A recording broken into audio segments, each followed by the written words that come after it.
There we go. Oh, that's nice and loud. Right, welcome back. Last time we spoke about Shema Kolenu, which is the last bracha of the Bakasha section. Bakasha, same word as Vakasha, which means please.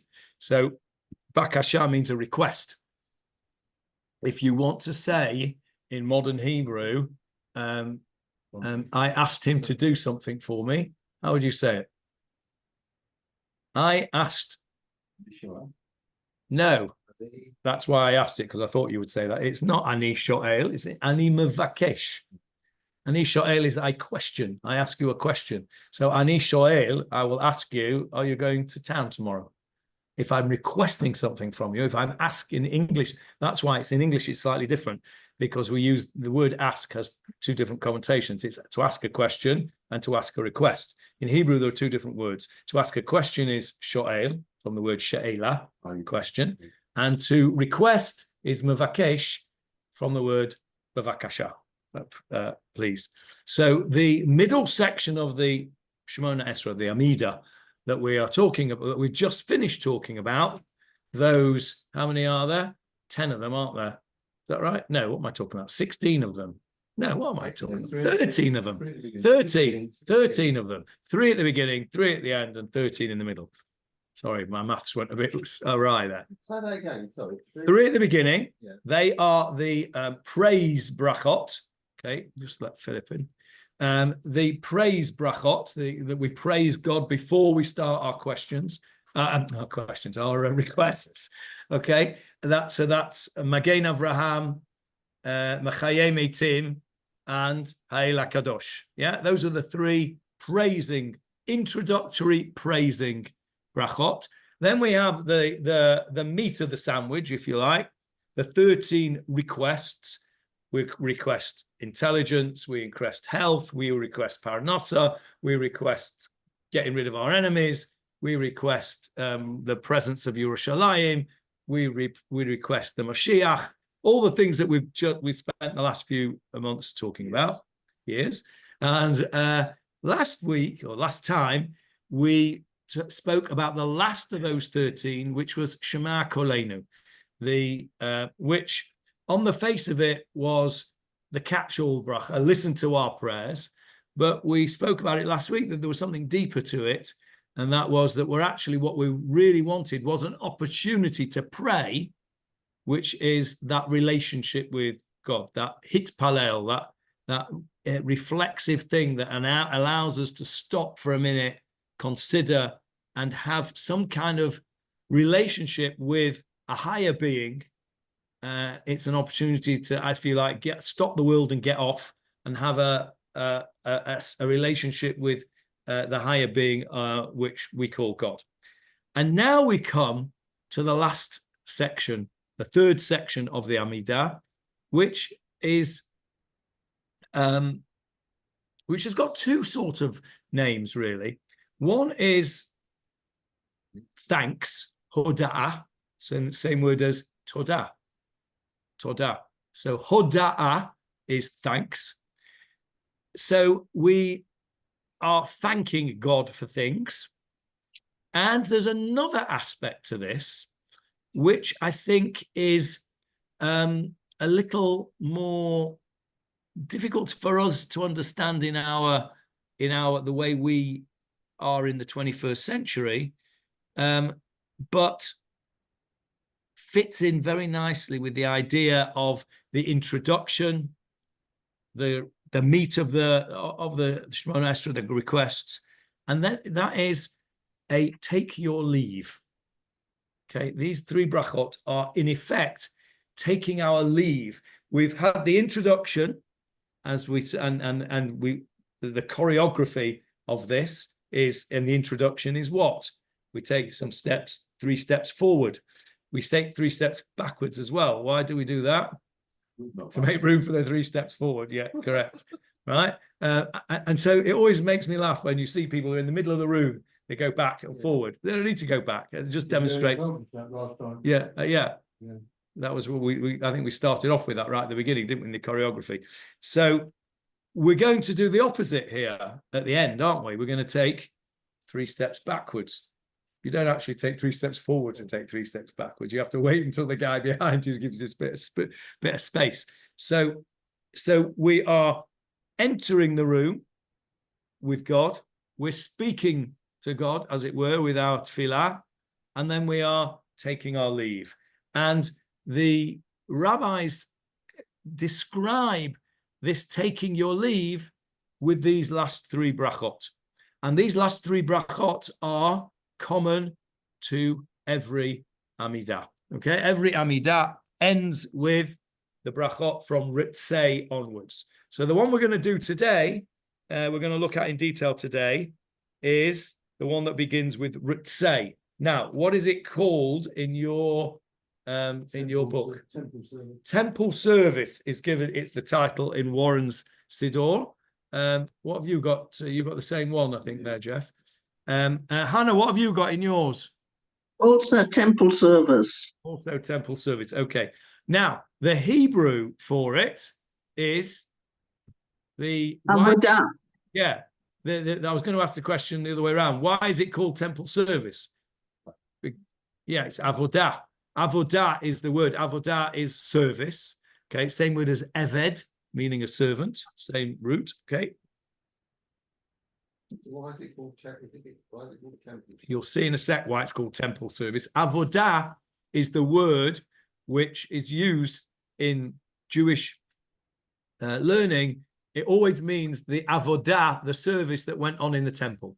Okay, so the avod, when you have the on Yom Kippur, that bit of musaf where we're all knackered, right, and it's and we're starting to flag, and there's all the description of what the Kohen Gadol did on Yom Kippur, going in and out, and in the mikveh, out the mikveh, changes clothes, back in the golden clothes, back in the white clothes, into the Kodesh Kodashim, and all that stuff.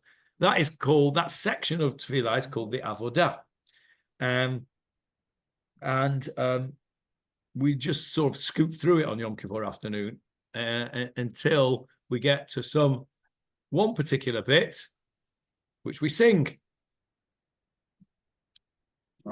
Mary Cohen. Yeah, Mary Cohen, my father's favorite song. He always used to, Mary Cohen. Mary Cohen, we knew. She was a belter, he used to say, Mary Cohen. Mary Cohen, yes. Mary Cohen, yeah.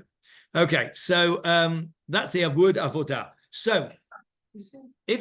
Just occurred to me, is there a link between the word Toda and Avodah? Because we've still got the Vav, Daled, Hey, it's going to both. No, because Avodah is with a vet. Yeah, but you got vet Vav. Avodah, no, I think that Vav is not part of the root. The root, because Eved, the Vav is not part of the root. The root is Ayin, Vet, Daled, whereas the root of Todah is Hey, Daled, Hey, Aleph, Daled, or Hey, Daled, Aleph. No, the answer is no. Avodah is the next section. It's Hey, Vav, Daled, Aleph, Hey. Yeah, that's the full. But the root letters is usually 3 root letters. Yeah. So this Ritzei is about the Avodah. Okay, it's about the Avodah. Let's just translate the words to start with. Ritzei Adonai Eloheinu bi'amcha Yisrael uvitfilatam. What is the root of the word Ritzei, please? What word do you know that is the same root? What's that? Leotzot. Rotzeh. Jeff said Rotzeh. We'll do Jeff's first. Rotzeh, correct. To want. What else is Rotzeh mean? It means to run. It's true. Rotzeh doesn't just mean I want. It means I would like. Yeah. I want and I would like. Right. Okay. Well, it's the same in Hebrew. Ani Rotzeh means I would like as well as I want. And it comes from. Why do I say that? I say that specifically. What does the word merutza mean? It's a passive form of rutzeh. Merutza means satisfied. Ani merutza. I am satisfied with something. And what I would say here in my particular role, efshar leratzot et kulam. it is impossible to satisfy everybody. Okay? L'ratzot means, kol hazman, right? So l'ratzot means to satisfy. So ritzeh is actually a imperative form of the word rutzeh. So how do you say in English the imperative of to want or to like? Accept. Okay, accept. We're asking God here, ritzeh Hashem Elokeinu. It's a command almost to God, if you could say such a thing, or a request to God. We want you to be merutza. We want you to be satisfied, happy with. Interesting. The translation doesn't even come, well, doesn't sort of come close. It says find favour. Okay, that's the same thing. Yeah, it's the same thing. Favour. Yeah. If you satisfy somebody, then they find favor with you, right? If I do something for you and you are satisfied, then that's favorable to you, isn't it? Because you're satisfied. So it's the same word. It's just a different. That's the beauty of English. You've got, I think, Philip. Well, was it Philip? Philip's here. Philip, was it you that told us how many English words there were versus Hebrew words? I think you said. I did once. I said that in the Hebrew lexicon there are only 60,000 words, and in the English lexicon there are 600,000 words. So the English vocabulary is 10 times more richer than the Hebrew one. Yeah, so that means there are 10 for every Hebrew word. There's 10 different English words. So ritzeh here, favor, satisfied, want. Okay, I wanted to point out the root of this word is in favor. We're asking God to accept and to be happy with. That's the point here. It's not just accept. How would you say accept? Yes. And where have we had that already? We've already had that. Shema kolenu. Shema kolenu. Adonai Eloheinu chus v'rachem Eloheinu v'kabel b'rachamim et tefilatenu. And accept with mercy our prayers. So we could, on the English translation, we could actually have a question and say, well, we've already done this. We've already asked God to accept our prayers. Why are we asking him again? There's a difference between kabel and ritzeh. Kabel is to accept a prayer in the English word of accept. Ritzeh has got a connotation of pleasing. Where else do we have that that word, that root ritzeh, meaning pleasing in davening? Yiyu l'ratzon. What does that mean? We say we're going to get to it eventually. At the end of the Shemonah Esrei, we say Yiyu l'ratzon imrei fi. What does that mean? Yiyu, let it be. L'ratzon, for favor, for a good thing. Let it be good. Imrei fi, the words of my mouth. So Yiyu l'ratzon imrei fi. May the words of my mouth be favorable to you. It's exactly the same word. We're asking God here not to accept our prayers, but to somehow or other, and this is difficult for us to get our heads around, for him to enjoy what we are doing, right? When we do and remember, what is this all about? It's about Avoda. It's about the service in the temple, which was sacrifices. Why do we sacrifice the animal? Because God needs an animal burnt? Because God likes the smell? What do we say these sacrifices are in our davening? For example, in Shabbos and Yom Tov, what do we say? Le reach nichoach. What is reach? Smell. What is nichoach? Pleasant. So, although God isn't a person with a nostril and with a sense of an olfactory nerve and a sense of smell, somehow or other we onomatopoeize God, make him into some kind of human thing in our heads, because that's all we can do. We can't do anything else. We can't imagine, we can't abstract, or at least most people can't abstract God, and certainly not back in those days when they were used to. You have to remember that the korbanot, according to the Rambam, the korbanot, the sacrifices in the temple, were really only a sop to the people. Really, God didn't want us to do this. And the Rambam is very mesupak, is very doubtful as to whether we will actually do services like we did in the second and first temple when we have a third temple. Because the idea was that back in the day, that is how you served your God. You sacrificed. Well, you sacrifice your children, and in place of your children, God said, I'm not having you sacrificing your children. I'll let you sacrifice animals, but you're not sacrificing your children. And it was almost as if to say, well, I don't really want this either. But I understand that you can only relate to doing something for me in a tangible way. And therefore, I'm allowing you to bring out animal sacrifices as if it were that you were sacrificing yourself. Because when you do something for somebody else, go on a human level now, right? When you do a favor, somebody, you are sacrificing something of yourself for that person, right? So when I come back from England in the middle of the night and Jonathan picks me up from the airport, he has to go through some self-sacrifice. He has to get up early in the morning and he has to get in the car and he has to, sit in the traffic if there's traffic or whatever it is. And he has to put himself out. And he does that because I'm his friend and he wants to do something for me. And so there's always an element of giving of yourself when you're doing something for somebody else. Now, when we're doing something for God, I'll come back to you in a sec, Hannah. I've just seen your hand up. One sec. Just want to finish this thought. When you're doing something for God who doesn't need anything, now I need picking up from the airport, right? So he's able to do that for me, right? Not in the middle of the night, right? But God doesn't need anything from us. But we want to do something. We want to sacrifice. It's not that he needs us to do it. The analogy stops there because the recipient of the favor is God and he doesn't need that favor. But what we need is to feel that we are doing something for God. I'll give you another example of how this works. When I was a doctor in England, you do things for patients and it would patients would be grateful for the things that you did. I'm sure that your clients were all the same. People were grateful for what you did. And they wanted to show that gratitude. And we always used to get, Elisheva and I always used to get invited to all these Hasidic weddings, right? And I hated them. I didn't want to go. I just did not want to go. They were, just not my scene.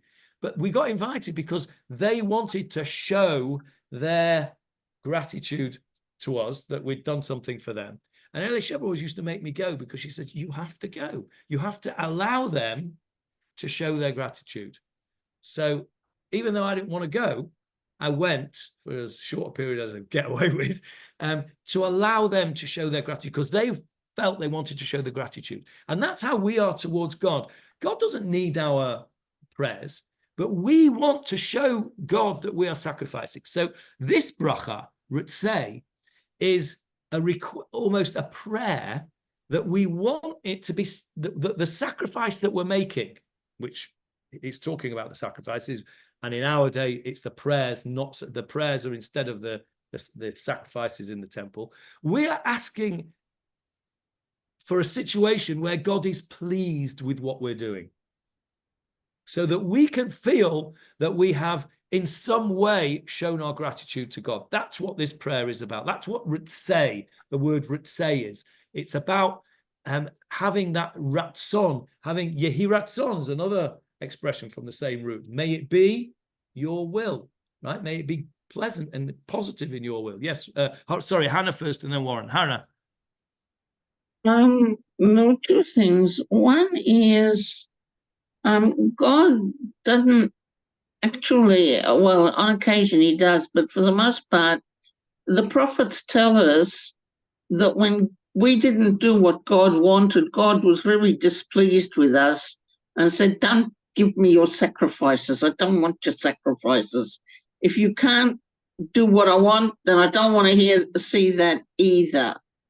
And in many ways, it's written that the sacrifices are actually an atonement for us, for something that we either thank God for or we ask for absolution. Yeah, that's correct on both points. That's correct on both points. Yehi Ratzon, I always understood to be, may it be your will. Yeah, may it be pleasing to you is another way of probably a better translation. Yehi Ratzon means may it be pleasing to you. which equates to may it be your will, because if something's pleasing to you, it'll be your will. But yeah, that's what it's from the same root as Ritzei. Yes, Warren. No, right, I read Shema Kolenu and would say as not personal prayers. You're asking Hashem for the people generally, not it to be a personal prayer. Okay, well, all of the prayers in that section are all in the plural. Yeah. And I think they certainly have communal elements to it. You're right. But in Shema Kolenu specifically, we have an opportunity, and it's probably in grey there, you have an opportunity to insert your own personal prayer within Shema Kolenu. So whilst you're right that Shema Kolenu, listen to our prayer, the element of ourness, if you like, is because the prayer of the Rabbim, of the community, of the Minyan, has got a separate power of its own. That's why it's much better to daven with a minyan than not with a minyan. Better to daven without a minyan than not at all, but better to daven with a minyan if you can, because the power of communal prayer has that extra sort of level, if you like. Yes, Jeff? Okay. So this is what Ritzei is about. Ritzei is about asking God to be pleased with what we're offering. It's almost like when you've got, a little kid or your grandchild comes with a painting, right? What do you say? Oh, fantastic. That's fantastic. Might be rubbish, but you're not going to say, oh, that's rubbish. You've gone over the lines over there. What's all that about? No, you're going to say, oh, that's fabulous. Why'd you say that? Because she gets pleasure, or he gets pleasure from the fact that they've brought you pleasure, and you show them. That's what we're asking God for. We're asking God to show us that he's pleased with what we're doing. And that is the beginning of the take your leave that I was talking about before. Because we're done with the requests now. We've finished all those requests. We're now at the stage where we're starting to take our leave. And we want God to be happy with what we've provided. Now, let's go on and ask him, what are we asking him to be pleased with? Ritzei Adonai Eloheinu bi'amcha Yisrael. Be pleased with your people, Israel. Oh, very general. Yeah, well, that's the first thing, isn't it? Because that's the first thing. If he's not pleased with the people, we know what happens. Because you just said it earlier on. Somebody said it earlier on. I think it was Warren. No, it was Hannah. It was Hannah. That when he wasn't pleased with us as a people, Reed Shoftim, what happened? Sent us Tzoros until we said, oops, we must have done something wrong, and we do Teshuvah, and then we get a savior, and then we do it again, and we don't learn our lesson. And it does say, doesn't it, that if we daven 3 times a day, Israel will be saved. Because if you daven 3 times a day with kavanah, with meaning, and you understand it, by definition, then Ritzei Hashem Elokeinu b'amcha Yisrael, God will be happy with Israel. Yeah. So this is in a way self-fulfilling and self-professing. You can't be held responsible for people who don't. No. But we're asking God to be pleased, first of all, with the people. And the next word?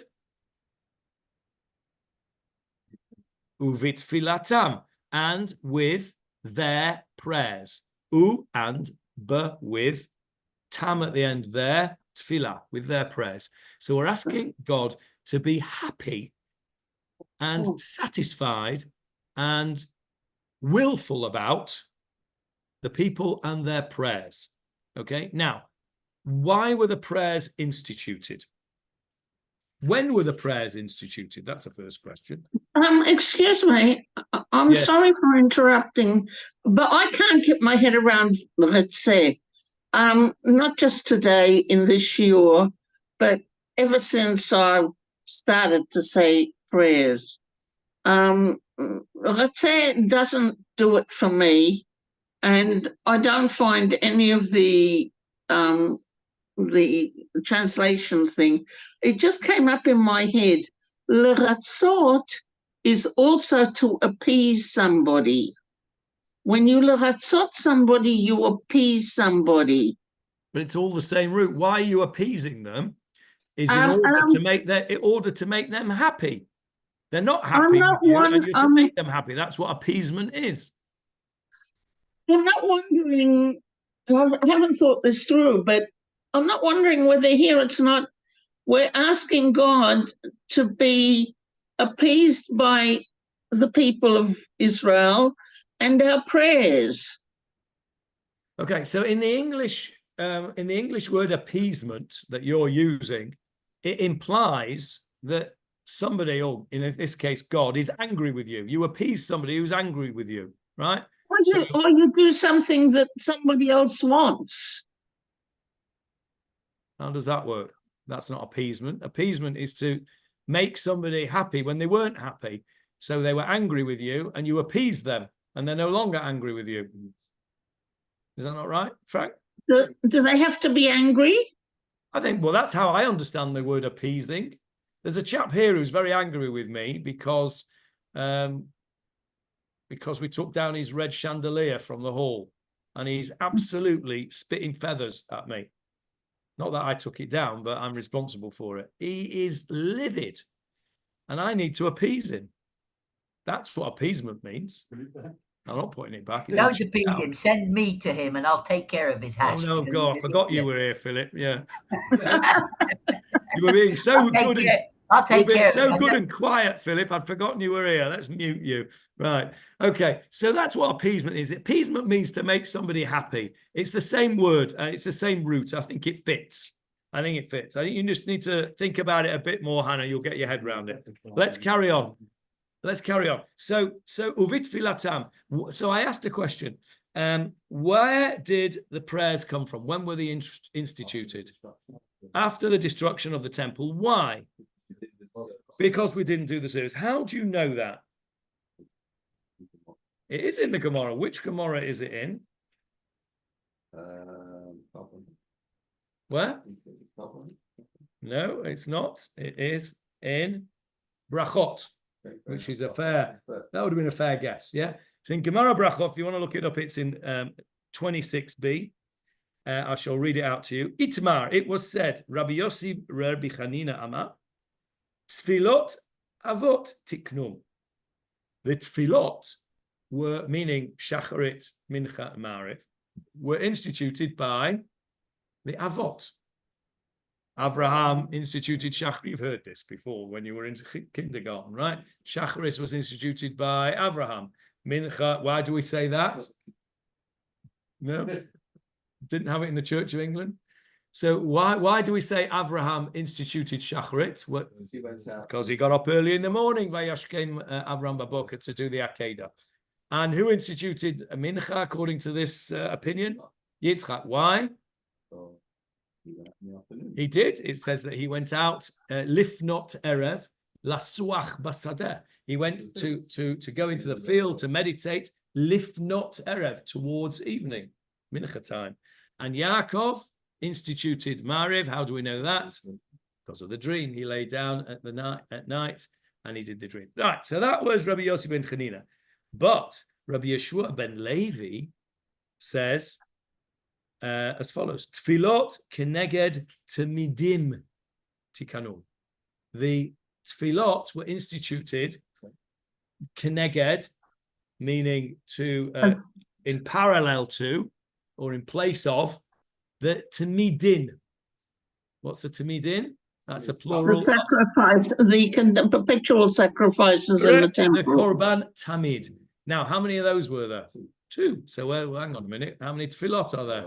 Third one's Yes, and that's where we get the idea from, the halacha, actually, not the idea, the halacha, because we paskin like Rabbi Yeshua ben Levi, and we say that actually the tefillot, shacharit, is in place of the morning animal sacrifice, the korban tamid. Mincha is in place of the afternoon tamid, and they are halacha. They are not reshut. They are chiyuv. You have to daven those. Mariv, there was no korban tamid at night, and so it's actually a reshut, which is why we don't repeat the Amida at Mariv. Warren thought it was so that he could daven for the Omid in Edgware, but actually it's because it's only a reshut and not a chiyuv. Hang on. In that case, when the third temple comes, there will be no sacrifices. Well, they will be. They'll come back. Why? again. Well, we won't say 3 times a day. But then, Okay, so let me just, that's a good point. Jonathan says, when there's the third temple comes, there won't be any sacrifices because we won't need them because we've got Tefilah instead. Now, you could argue that, but that would be an upside down argument because we're only doing the Tefillot because we can't do the offerings. So when we're able to do the offerings, the better question would have been, once we have the third Beit HaMikdash, will we still have to daven? that's what I'm saying. That's what your question was, right? Okay, Well, sorry, I thought you were asking the other way around. No, that's what I meant. Right, that's what you meant. Okay, so the answer is, well, that's a good question because if we say that the tefillot were in place of the service, and now we've got the service to be able to do it, then you could argue we don't need to do it. I think it will still exist. So what would happen to Mari? What would happen to Mariv? I think it would still exist, but you could argue that, I mean, this is all very esoteric and I don't know the answer to it, but you could argue that they would all become reshut at that point. Okay. We probably wouldn't do away with them because they have a very significant... Way on business in the temple. Yeah, well, what you know, You're not all going to be able we're not all going to be able to do it, but probably that's how I would say, possibly. Now, another question, and the Rambam talks about this, and we've mentioned it before, is if, according to the Rambam, we only had the animal sacrifices because we couldn't be weaned off them. Well, today, nobody does that. So that's not the same. If we had the third temple today, there is certainly a position to say, and the Rambam doesn't say it explicitly, although some commentators do, that the sacrifices in the temple will not be animal sacrifices. They would be vegan sacrifices or what have you. Yeah, yeah. Why? Because we don't need animal sacrifices. We couldn't do without animal sacrifices back then because that's how you did it. Well, you don't do it that way anymore. So we don't need to have, as it were, God saying, okay, I'll let you do them kind of thing, because I understand that you're not managing to do it without. So the Gemara in Brachos tells us. I think it's a little bit more complicated than that because we don't have in the foremost of our mind. Ancient Israel was an agrarian society. People had flocks. People, I mean, you had your bechor that you had to sacrifice. It was a way of showing appreciation to God. Today, we're no longer an agrarian society. And the question would then become, how do we, I don't know, fulfill things for God? You're right. Or You're right. show our appreciation. That's a perfectly valid point. It's a perfectly valid point. Part of the issue is that was the way we did it. We brought our bikurim because we had fruit trees, and we brought our wheat offerings because we had wheat fields, and we brought our offerings because we had flocks, as you say. How it would be, we don't really know. And that's why I say that the Rambam isn't explicit about it. But I think there's a very serious question to be asked as to whether we will go back to what we had there in there. But in the meantime, we've digressed. Doesn't matter. Let's get back onto the back on track here. The tefillot are in place of the sacrifices. Now let's go back to our bracha. Our bracha says, be pleased with, be happy with, be satisfied with the prayers, with your people Israel and their prayers.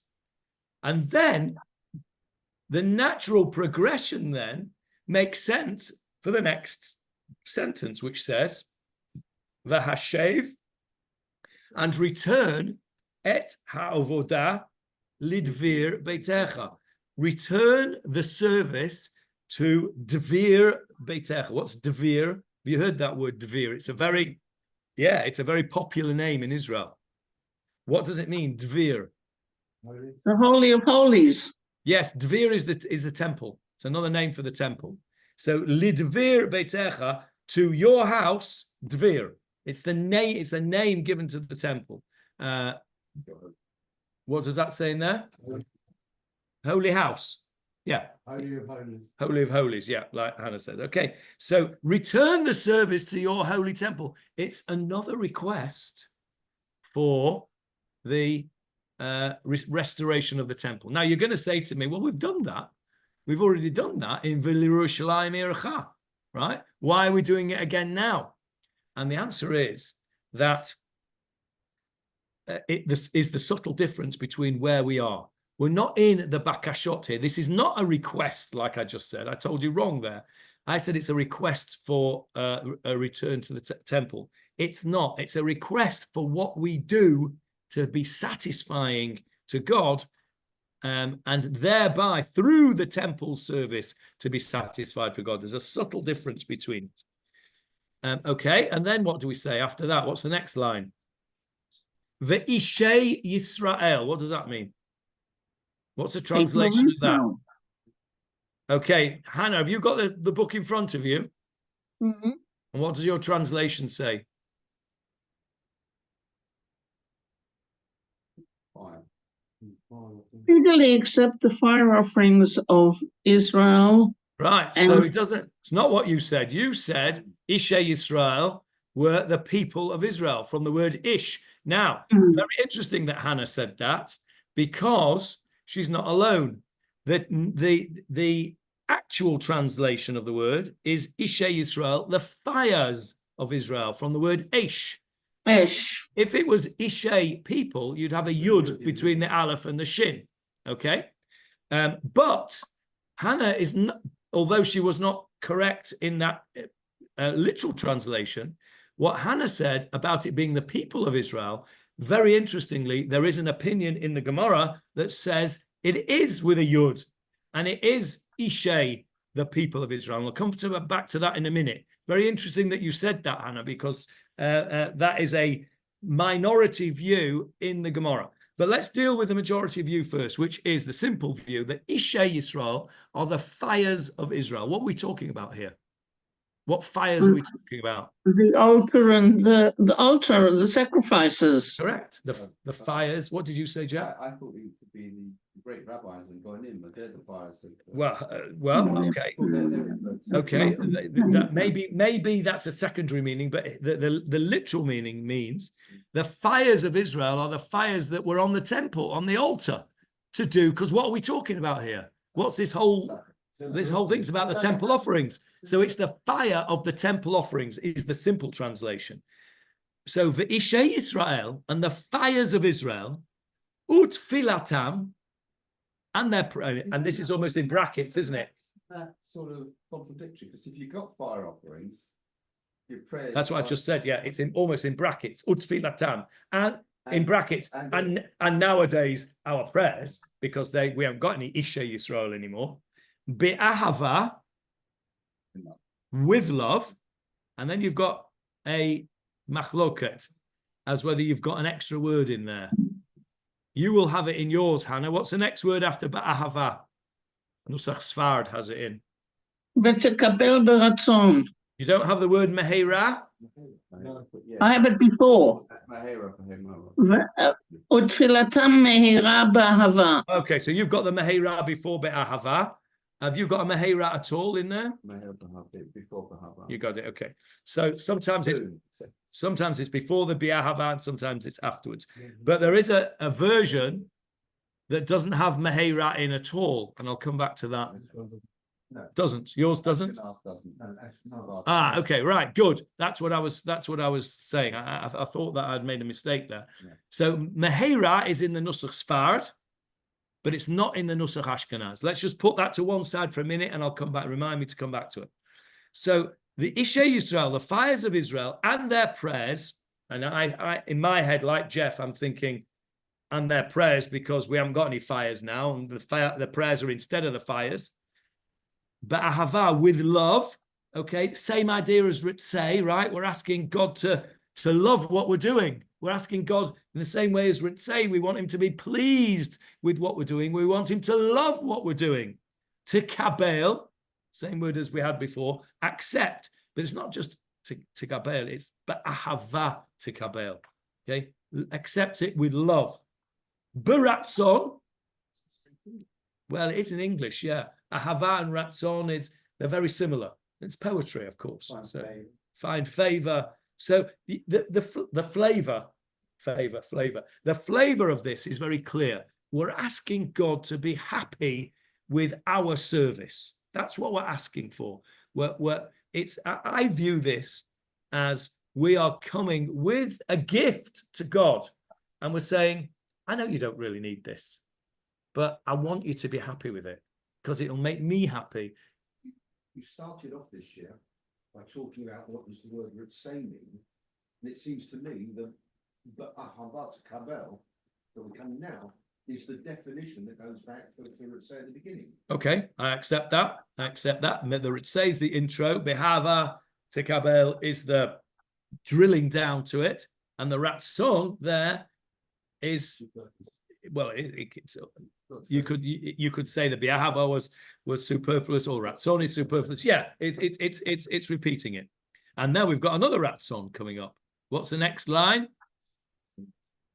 This is completely repeating what we've just said. Utehi l'ratzon, and let it be favorable to you. What? Tamid avodat Yisrael amecha.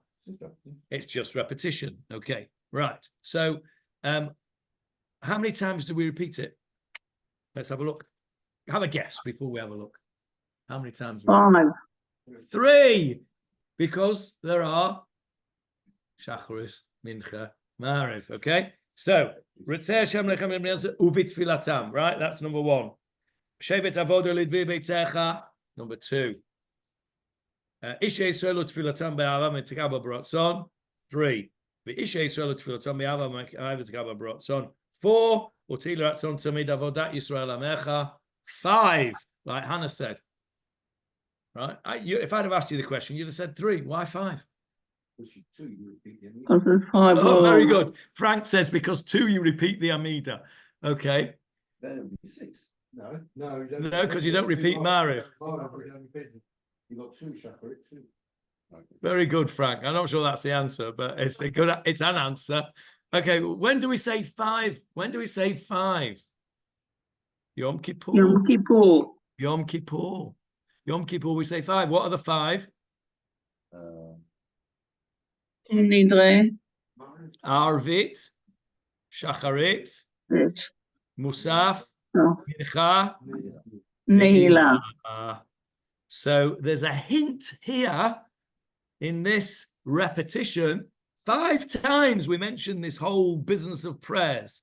There's a little hint there to the day of prayer, which is Yom Kippur. So, when you're dealing with, back to the Avoda. Very good. I hadn't thought of that, but back to the Avoda. What's the prayer called? Avoda. Yeah. So that fits in nicely, doesn't it? That 5 things. Okay. And so how does the prayer end? Now, without looking at this, right? What words, I mean, you know what's in it, but what words we know? The Chatimah, we've said this at every bracha, the Chatimah, the sealing, the end of the bracha, Baruch Atah Hashem, whatever it is the essence of the bracha. So what are we expecting to find in here? 2 things we're expecting to find. There's no bracha bit. There's no for at the end of Ritzei, isn't it? Yeah. V'techazena eineinu. That's part of the bracha. Okay. Ritzei is, it begins with Ritzei and ends. It's got a bolded word. Yeah, because that's that. Yeah, because you stick the Rosh Chodesh bit in the middle. Yeah, but it's all that is the bracha. The bracha ends with a machazish chinatol. So to just answer the question, ask the question again. What would you be expecting to find in the Chatimah? You'd be expecting to see something about Tefilah and something about Ratzon, right? That's the. If I said to you, what's the theme of Ritzei? You'd, after our discussion, you'd say Tefilah, Avoda, sacrifice, Tefilah, and Ratzon. What's the end say? Baruch Atah Hashem, HaMachazir Shchinato L'Tzion. Doesn't mention Ratzon, and it doesn't mention Tefilah, and it doesn't mention Avoda. What's going on? Doesn't make sense. Can I make a proposal? Yes, hang on one sec, Jeff first, and then you come in, Hannah. Mount Zion, the place of the temple? Yes, yes. Well, let's just translate the words first. We'll come back to okay. Well, let's do v'techazena. Let's translate v'techazena. What's the root of the word techazena? Lachzor, to return. No, Okay. v'techazena. Okay, I'll give you a clue. The next word's the clue. Chazon. V'techazena. Chazon Yes, is chazon. Chazon is a vision. Chazon Yeshayahu. Remember that? Yeah. Okay. So chazon means a vision. V'techazena einenu. What's einenu? Our eyes. Let our eyes see or have a vision. Let our eyes have a vision. What are we looking for? What do we want to see? B'shuvacha, to return. Whose return? No. B'shuvacha. Your return. You, God. We want to see you return. We've already returned to the temple was the house of Hashem. Yes. Where do we want you to return to? Let's Zion. To Zion. Where is Zion? What is Zionism? There's Israel, but it's Well, what is Zion? It's Okay. Sing me Hatikva, the last end. Liot am chofshi, to be a free people. Be'artzeinu, Zion is Israel. in our land. Eretz Tzion, v'Yerushalayim. Or Eretz, not v'Yerushalayim. Eretz Tzion, Yerushalayim. Tzion is Yerushalayim. In Tanakh, Tzion refers to Yerushalayim. When you read the word Tzion in Tanakh, it refers to Yerushalayim. So, v'techazen einenu, may our eyes see, b'shuvacha, your return, Tzion, to Yerushalayim, and specifically the Beit HaMikdash, and specifically in the Beit HaMikdash, the Avoda, Barachamim, with mercy. Okay? So now the Chatimah is understandable, because the Chatimah says, Baruch atah Hashem, bless you Hashem, Hamachazir, not the same word as Techazena. That is what Hannah was saying, Hamachazir. Somebody, if you are machzir something, I will say to at the end of davening, please return the sidurim to their place. Hamachazir, the one who returns, shechinato, his shechina, where to? To Tzion. So actually, the Chatimah does fit. It doesn't say the words explicitly that we would be expecting, because we're expecting Avoda and Tefilah and Ratzon, because that's what we've said in the whole of Ritzei. But the line before it is the summary of what it's all about. What is it? How are we going to achieve what we are praying for, which is that God will accept our offerings? How are we going to achieve that? There's only one way we can achieve God accepting our offerings, and that is rebuilding the Beit HaMikdash. And so the Chatimah is the method through which we will achieve that which we're praying for in this bracha. So just to go full circle, the bracha is asking God to be pleased with what we do. How have we traditionally always made God ratzon? Through sacrifices. What happened when and that's where the appeasement comes in that Hannah was talking about. What happened in last week's parasha when they all started dying? What did they have to do? Quick, go and get fire pans and make incense and make an offering. Why? The idea was to appease. Okay, to please, to appease in whatever way that means. We can't really understand it because we don't understand the offer of God. But there's only one way we can do that, and that's through the temple. At the moment, we've got a way of doing it. It's through prayer. But as the Gemara says in Brachot, it's only really, the prayer is only really a second best, if you like. Real best is the Avoda in the temple. That's what that Gemara in Brachos that we did, that Rabbi who was it that said it? Rabbi Yeshua ben Levi said. So we start off by saying we want God to accept what we do and bring pleasure, not accept, that's not the right word. We want to bring pleasure to God with what we do. ultimately, the way we need to do that is through the Tzion and the Beit HaMikdash. And so the hope is, the prayer is, Hamachazir Shechinato L'Tzion, in order that we can say Adonai Eloheinu. Yeah, you got it? So that's how the Chatima fits in, even though it doesn't give us the words that we would be expecting. Yes, Hannah? I'm on a different tangent. I would see this as, and it goes to the appeasement, that we ask our prayer, we ask God for our prayers and everything to appease Him, because we're in Galut and God left Zion because He was upset with us, and for 2,000 years we've been trying to get Him to bring Mashiach, to appease Him, to please God, bring us back to our land and come back and renew our days as they were before. And if we're asking for appeasement in the first part of it, yeah, well, then the closing makes sense, in the sense that, and be appeased by what we do and our prayers, and come back.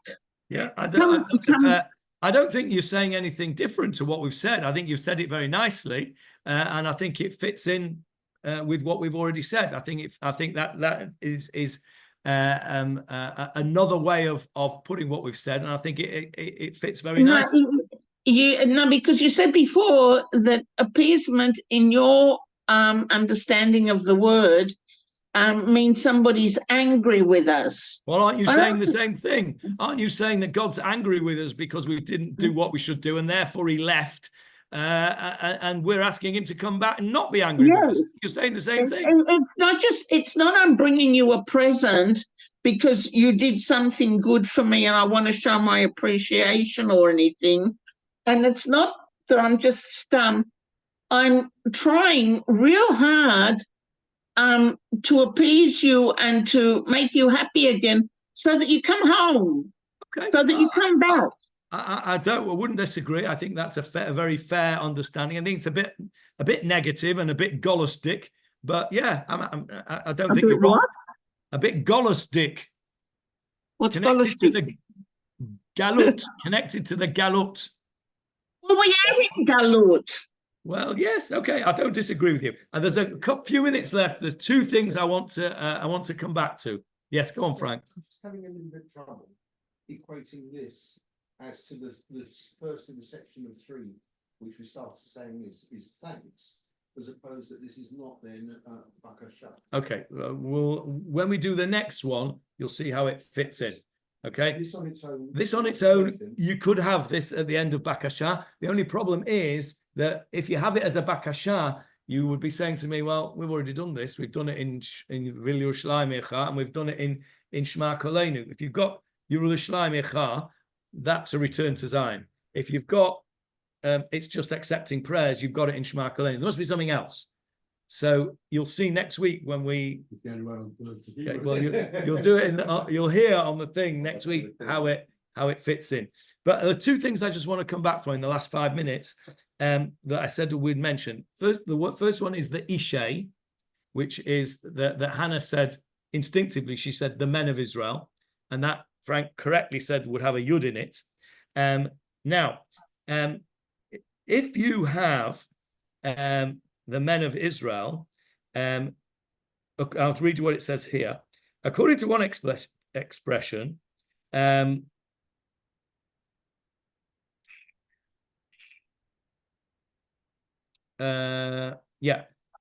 to one explanation, the term V'Ishei Yisrael is connected to the first clause, where we're asking Hashem to return these Ishei Yisrael, along with returning the Avoda to the Dvir. Who are the Ishei Yisrael? You mentioned it as well, but in a different context. You said the fiery ones of Israel, the great rabbis. Hannah said the men of Israel, meaning the great men of Israel. So have a look at what does the prayer say again? Ritzei, where are we? Ritzei, Adonai Eloheinu me'amcha Yisrael b'tfilatam, v'ashevet avoda lidvi b'techa. Okay, and return the Avoda to the Beit HaMikdash, the Ishay Yisrael, and the great men of Israel, comma, right? Utfilatam, and their prayers, be'ahava to kabel b'ratzon, right? Now, if you don't have the comma, then the Ishay Yisrael goes with the second paragraph. The Ishay Yisrael and the fires of Israel, utfilatam, and as we said, the prayers are there, are a replacement for the fires of Israel. That's what we want you to accept. Now we don't. So the machloket is actually whether there's a comma or not after Ishay Yisrael, and there's an opinion that says Ishay Yisrael is, in other words, Ishay Yisrael is connected to our earlier request to bring back something which we don't currently have.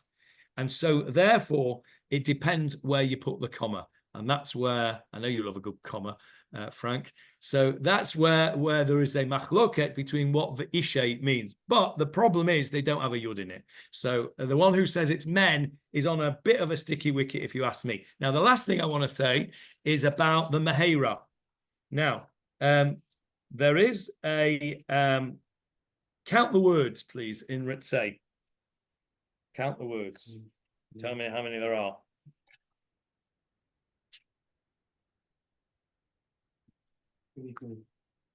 Right to the end. 16, 17, 18, 19, 21. 34. Thank you very much. 34 in which one? Ashkenaz or Sfard? Okay, Warren says. I've got 36. You've got 36. I don't know how you've got 36. And he's got 38. I don't know how you've got 38. Warren is correct. It's 34. It's 34. And it's 35 if you've got a Meheira in there. Now, what is the significance of 34? What's the significance? Anybody know the significance of 34? No. 4 is 7, and 7's an important number. All right. I just read this earlier on today. I don't know where I read it. Anyway, I can't find it in here, but I'll tell you what the significance of 34. Lamed Dalet is 34. It's the significance of 34 is that the number of Kohanim who worked in the Beit HaMikdash on a daily basis of each set group of Kohanim was 34. So this bracha, which is connected with the Avoda, which is called the Avoda, has got 34 words, which is why the Nusach Ashkenaz version is correct. And the Nusach Sfard version, where they put an extra Meheira in. That guy got off very good. Yeah. Anyway, that's the significance. That's the significance of 34 on the Meheira. That is probably why the Ashkenaz doesn't have it in. Ashkenaz came before Sfard, remember? So 34 is an important number as far as Kohanim are concerned. All right, any questions? Okay, we'll finish recording.